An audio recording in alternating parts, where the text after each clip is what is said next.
For the people, by the people, of the people का concept ही अगर समाप्त हो जाएगा तो फिर डेमोक्रेसी का मतलब क्या रह जाएगा? कि अब नीतीश कुमार जी अनफिट हो चुके हैं, अब ये सत्ता हस्तांतरण हो जाए भाजपा के पास, पर इस पर कहीं न कहीं लगता है संस्था से जुड़े हुए लोगों ने मुख्यमंत्री से मिलकर के ज्ञापन देना चाहा, पर माननीय मुख्यमंत्री जी के काफिले रुके भी नहीं। उन लोगों से मिलना भी मुनासिब नहीं समझा गया। इनकी अचेत अवस्था बार बार दिखती है। बिहार के सीएम नीतीश कुमार आज भोजपुर पहुंचे थे, जहां पर उनके काफिले के सामने ही नौजवान छात्रों जो है वो काला झंडा लेकर के विरोध प्रदर्शन करने लगे थे, क्योंकि सीएम नीतीश कुमार से मिल करके अपनी 13 सूत्री मांग रखना चाह रहे थे। लेकिन प्रशासन और नौजवान छात्रों के बीच झड़प हो गई। उसके बाद कुछ छात्र घायल हो गए और कुछ छात्रों को प्रशासन उठा करके ले गई। इसके बाद देखिए बिहार में सियासी बवाल मच गया है और इसी बीच राजद के मुख्य प्रवक्ता शक्ति सिंह यादव जो है वो बरसते हुए नजर आ रहे हैं। क्या कुछ कह रहे हैं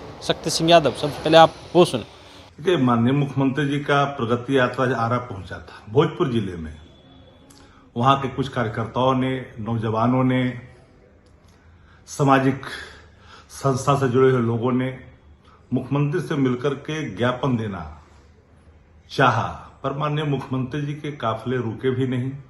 उन लोगों से मिलना भी मुनासिब नहीं समझा गया और बाद में छात्रों की गिरफ्तारी हुई, कई लोगों की चोटें आई।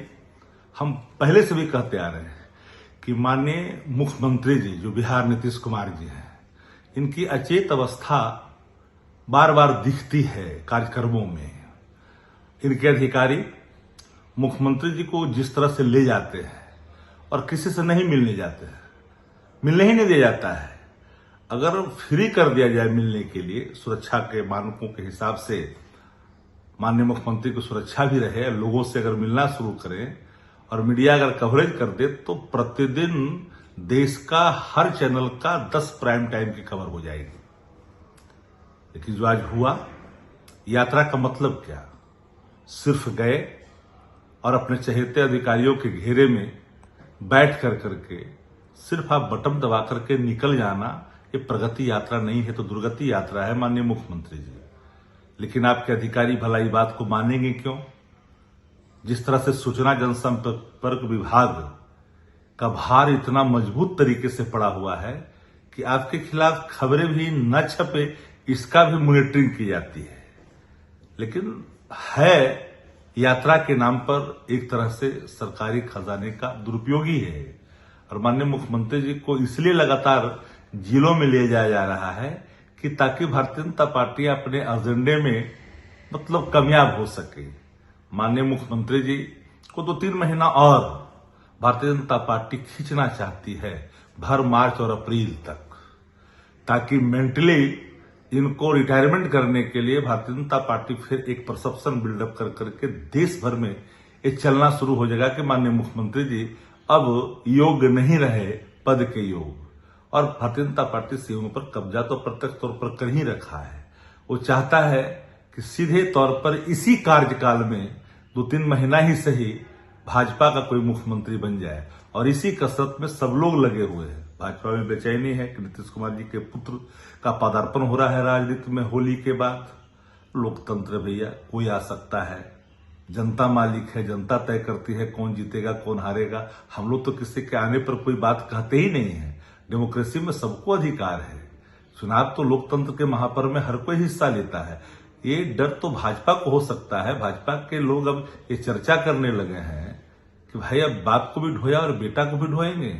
एक अंतिम आस बचा था भाजपाइयों का कि अब नीतीश कुमार जी अनफिट हो चुके हैं, अब ये सत्ता हस्तांतरण हो जाए भाजपा के पास, पर इस पर कहीं न कहीं लगता है कि एक जो उम्मीद थी वो समाप्त होता दिख रहा है। तो चीजें है, लेकिन यात्रा के दौरान जो मार और पीट हुआ, गिरफ्तारियां जो हुई, यह निंदनीय है। यह मुख्यमंत्री बिहार के हैं, जनता वोट देकर करके उनको चुनता है। अगर ये बताइए कि for the people, by the people, of the people का कंसेप्ट ही अगर समाप्त हो जाएगा तो फिर डेमोक्रेसी का मतलब क्या रह जाएगा? मुख्यमंत्री कोई राजा तो नहीं है, लोकतंत्र प्रतिनिधि है राज्य का, हेड ऑफ द गवर्नमेंट है। हेड ऑफ द स्टेट तो बैठे हैं भी पटना में, गवर्नर साहब, हेड ऑफ द गवर्नमेंट है, मुख्यमंत्री होता है। तो मुख्यमंत्री के ऊपर जो उत्तरदायित्व है, उन उत्तरदायित्वों का निर्वहन करने के बजाय अगर शासन डंडा चलाती है तो दुर्भाग्यपूर्ण है। तो आपने सुना, शक्ति सिंह यादव को फायर है छात्रों की गिरफ्तारी और घायल होने पर कह रहे हैं कि देखिए सामाजिक कार्यकर्ता के साथ नौजवान छात्र थे, उनकी बात सीएम नीतीश कुमार नहीं सुने, ऊपर से छात्रों की गिरफ्तारी भी कर ली और ऊपर से घायल भी हो गए छात्र। सीएम नीतीश कुमार के बारे में हम लगातार कह रहे हैं कि नीतीश कुमार अचेत अवस्था में आ गए हैं और अब देखिए उनके इस रवैया से स्पष्ट पता चल रहा है सीएम नीतीश कुमार की अवस्था क्या हो गई है। कमलेश कुमार, लाइव बिहार, पटना।